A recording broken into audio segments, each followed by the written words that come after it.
Il fait froid, non?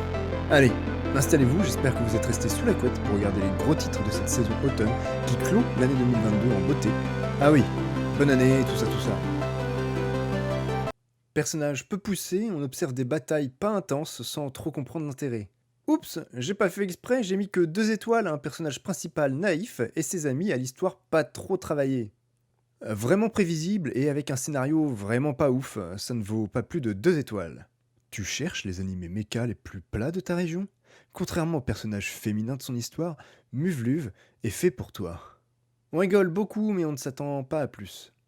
En hommage à son auteur, l'histoire avant Berserk, comment Guts en est arrivé là, tout est dans cet anime qui nous permet de replonger dans un univers sombre mais ô combien apprécié. Je m'attendais à un arc complet, au lieu de ça, il semblerait qu'on aura une pause avant la partie 2, et ça me dégoûte.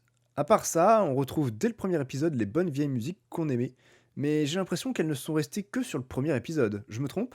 Le personnage au maximum de la timidité a fonctionné avec moi, ce sera 3 étoiles. On a ce que l'on veut, c'est bien, mais j'aimerais avoir plus. A priori pas trop apprécié du public, j'ai pourtant trouvé ça plus intéressant et sympa que d'autres animés de cette saison, alors ce sera 3 étoiles. C'est correct, mais ne vous attendez pas à un truc de fou non plus. Les réincarnations imprévisibles fonctionnent bien, cette fois-ci c'est en épée. Pourquoi pas en micro d'ASMR la prochaine fois tant que vous y êtes. Il était très attendu et il est violent comme prévu. Chainsaw Man était une valeur sûre cette saison. Quelques nouveaux personnages font leur entrée, mais rien ne change, la recette fonctionne toujours dans cette partie 2. Mais où est passée la saison de folie que je promettais dans le dernier épisode? Eh bien, elle continue et même s'améliore encore. La plupart des productions que j'adore vont se prolonger en hiver, l'occasion de préparer une liste à ne pas rater pour ce début d'année 2023. Ainsi, Blue Lock, My Hero Academia, To Your Eternity, Golden Kamuy et Kageno Jitsu Ryokusha continuent cet hiver. Si vous ne les avez pas encore commencés, il est encore temps.